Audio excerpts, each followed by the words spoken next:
tras el mito de la utilización de la imagen de la Virgen de Guadalupe. Sin duda, la imagen de la Virgen de Guadalupe ha tenido una gran importancia antes, durante y después del nacimiento de México como nación independiente. Por eso, ha sido utilizada con los más diversos fines, muchos de ellos de carácter económico o político. Para algunos estudiosos, durante la época colonial, los criollos y otros grupos sociales se congregaron alrededor de la imagen de la también llamada Virgen del Tepeyac con el propósito de buscar la emancipación de la corona española. Esta utilización no era gratuita, ya que se contraponía al empleo, por parte de los realistas, de otra imagen religiosa, la de la Virgen de los Remedios. La intención española de imponer a la Virgen de los Remedios como la primera protectora cristiana de la Nueva España nunca tuvo éxito. A los criollos les interesaba principalmente diferenciarse de la identidad peninsular e incluso oponerse a ella. Por eso, no podían sentirse identificados ni representados por la imagen originaria de Badajoz. ¿Cómo llegó la imagen de la Virgen de los Remedios a estas tierras? Su imagen llegó a estas tierras en 1519, ya que los miembros de las huestes de Cortés le guardaban gran devoción.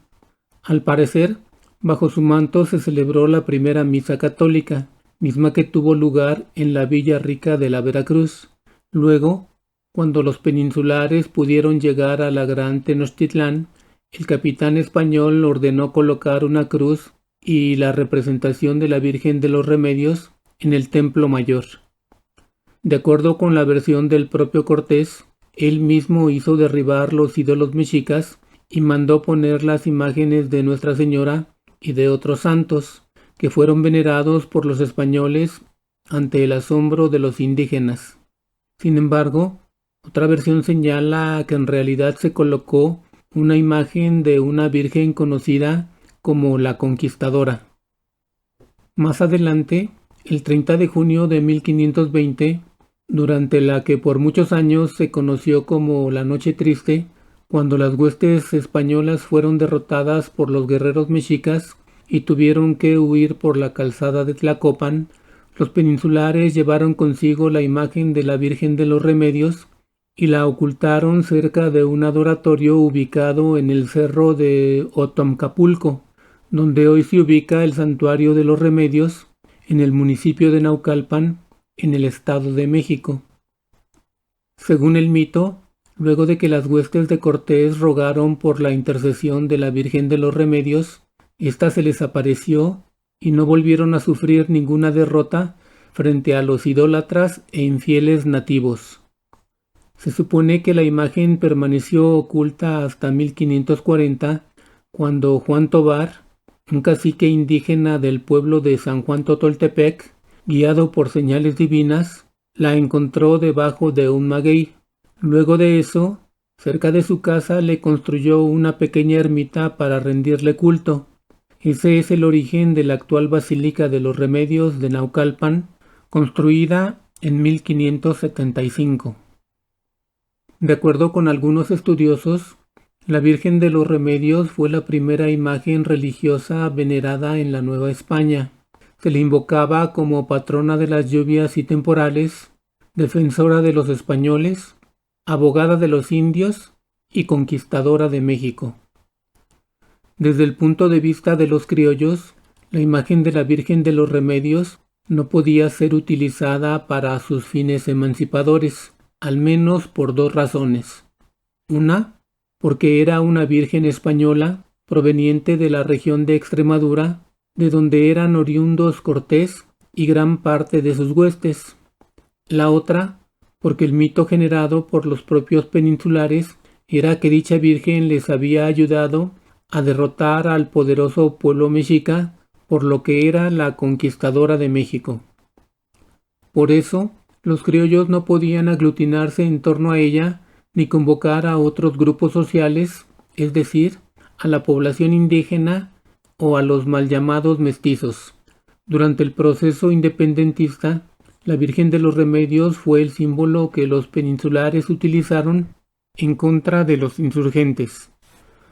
Es sabido que luego de que dio el grito de independencia en el pueblo de Dolores, Miguel Hidalgo utilizó una imagen de la Virgen de Guadalupe identificada con las antiguas tradiciones indígenas, particularmente con Tonantzin, deidad femenina, y que de ahí en adelante sirvió de insignia al ejército rebelde.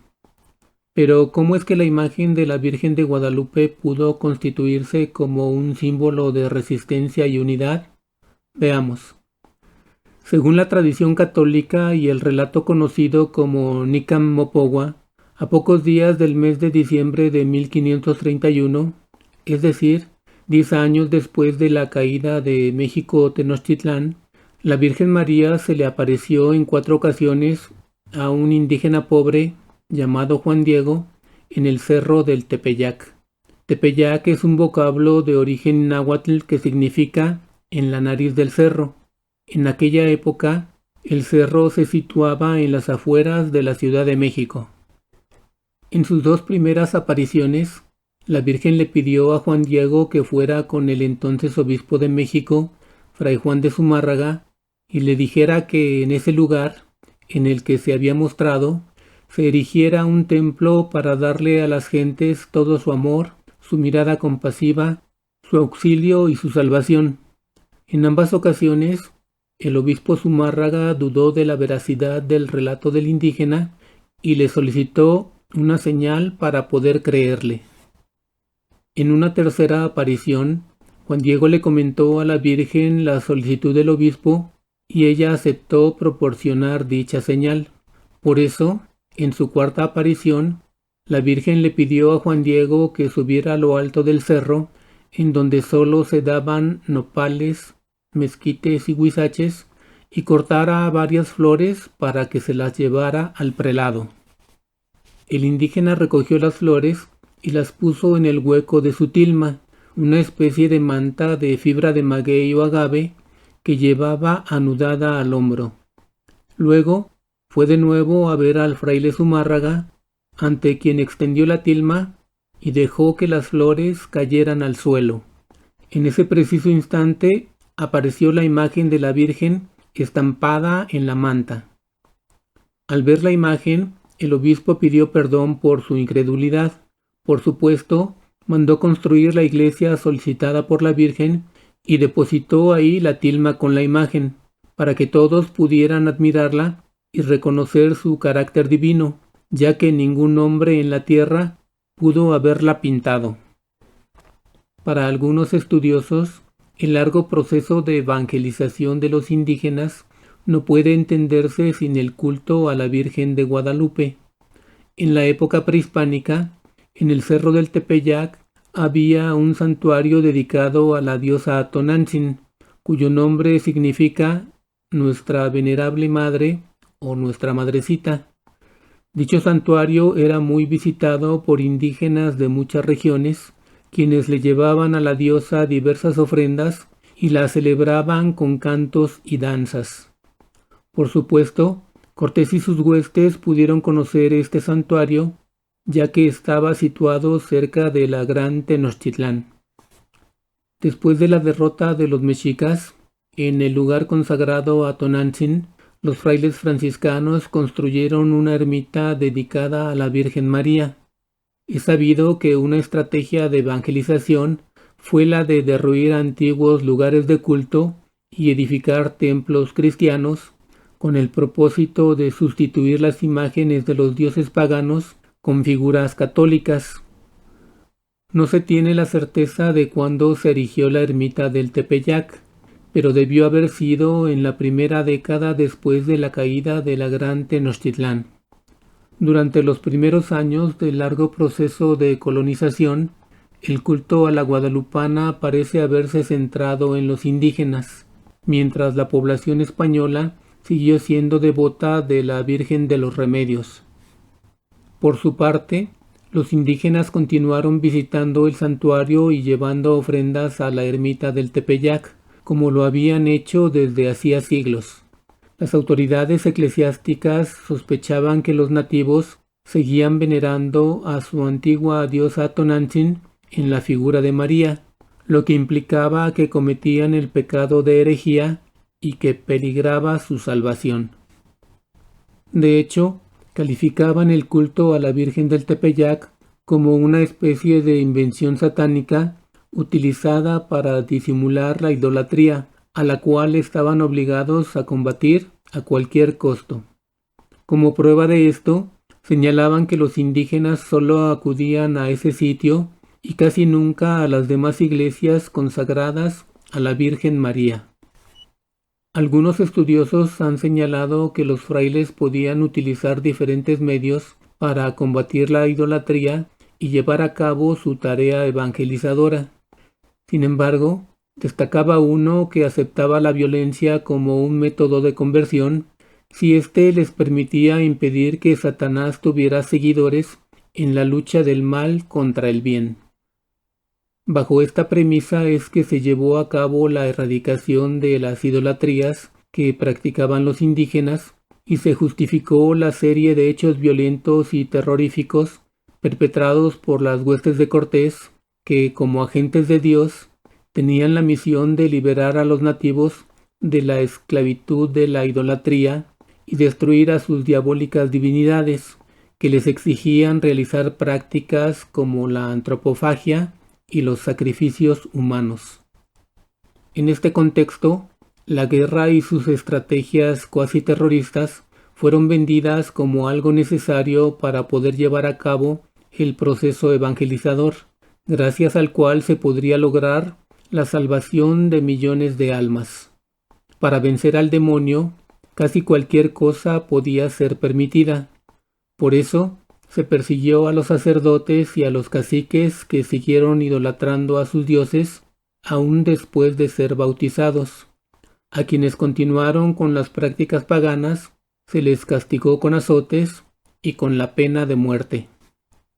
Durante el largo proceso evangelizador, los frailes contaron con el apoyo de muchos jóvenes nativos, quienes tuvieron la misión de descubrir y delatar actos de idolatría. Por supuesto, estas acciones provocaron persecuciones, el resquebrajamiento de familias enteras, la aplicación de juicios sumarios y hasta la muerte de los propios delatores. Como parte del proceso, también se realizó la quema de imágenes y códices referidos a las antiguas divinidades. Esto se hacía como parte de los rituales, es decir, antes de predicar el Evangelio y de bautizar a los indígenas.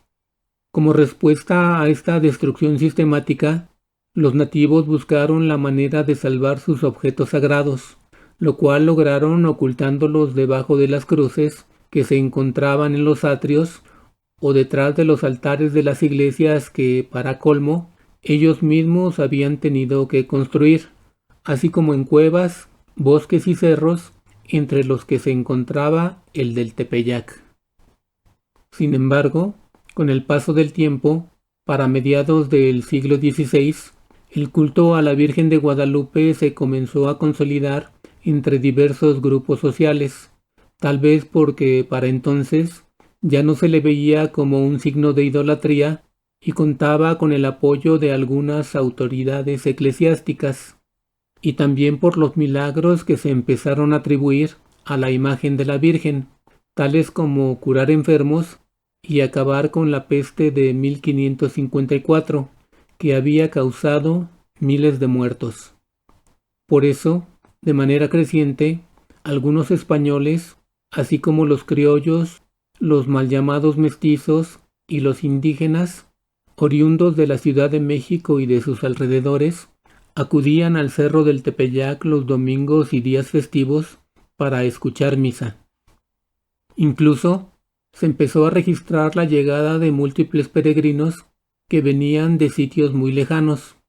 Los tributos a la Virgen se expresaban de diversas maneras.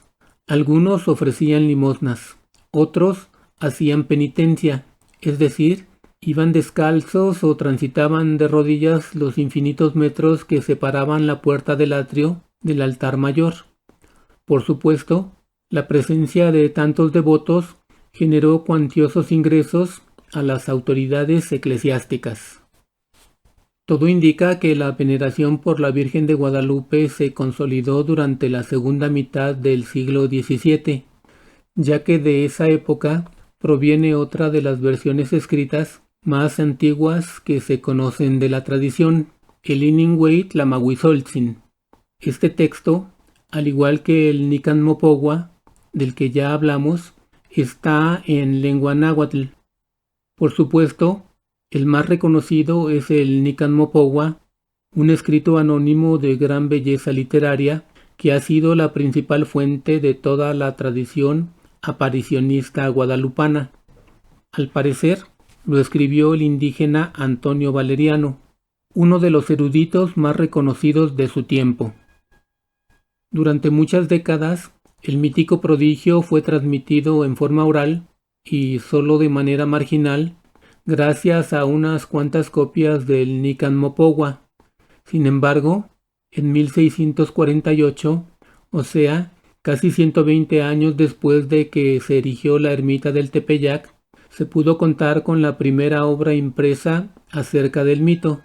Me refiero a la obra denominada Imagen de la Virgen María, Madre de Dios de Guadalupe, milagrosamente aparecida en la Ciudad de México, celebrada en su historia con la profecía del capítulo 12 del Apocalipsis del presbítero Miguel Sánchez.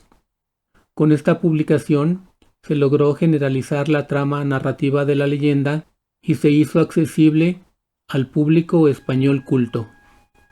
A partir de la obra de Miguel Sánchez surgieron numerosos textos sobre la Virgen de Guadalupe, algunos dirigidos específicamente a la población indígena, cuyo propósito fue el de fomentar la devoción guadalupana en todos los territorios que se iban colonizando.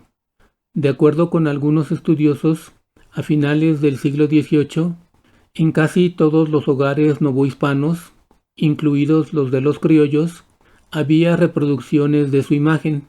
Además, en muchas iglesias, pero particularmente de las ciudades de México, Puebla y Oaxaca, se habían levantado altares en su honor. En este contexto, la imagen de la Virgen de Guadalupe fue adquiriendo una especie de carácter casi patriótico, es decir, comenzó a utilizársele como parte del discurso mediante el cual los criollos novohispanos establecieron una posición contestataria frente a los peninsulares. En otras palabras, el culto a la Virgen de Guadalupe y la consecuente utilización de su imagen fueron considerados como un patrimonio netamente americano, y no tenía nada que ver con el resto de las imágenes de la Virgen María que se veneraban en la Nueva España porque habían sido importadas desde Europa. Al afirmar que la Virgen María, en su advocación de Guadalupe, había elegido estas tierras para aparecerse y para estampar su imagen en la tilma de Juan Diego, se ponía a América al mismo nivel que el llamado Viejo Continente. Por eso, como ya dijimos, durante la Guerra de Independencia, entre 1810 y 1821, la imagen de la Virgen de Guadalupe se convirtió en el estandarte de los ejércitos insurgentes, mientras que la de los Remedios lo fue de las tropas realistas. En la madrugada del 16 de septiembre de 1810, Miguel Hidalgo enarboló la efigie de la Virgen de Guadalupe. ¿Por qué? Porque esta imagen se oponía a la de la Virgen de los Remedios, patrona de los elitistas, prepotentes, malvados y advenedizos gachupines, quienes encarnaban la ilegítima y sanguinaria conquista y colonización de la América septentrional por parte de la corona española. Esta caracterización, por supuesto, llevó a la necesidad de expulsar e incluso de aniquilar a los gachupines como paso fundamental para acabar con una dominación centenaria, injusta y tiránica. Además, los peninsulares lo querían todo, tenían los cargos más altos y mejor remunerados, marginando a los criollos que defendían su derecho a dichos puestos en la administración novohispana. En 1812, José María Morelos, al mando de las tropas insurgentes, usó una bandera que incluía los colores azul y blanco, los cuales representaban el honor, la virtud y la religión católica, pues eran los colores de la Inmaculada Concepción de María. En su primera versión, esta insignia llevaba las iniciales BBM, que significan Viva la Virgen María.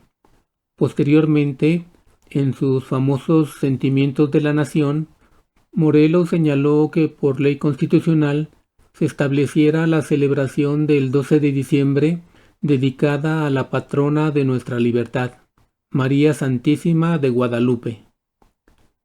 En la siguiente entrega comentaremos acerca de la utilización de la imagen de la Virgen de Guadalupe en el México independiente.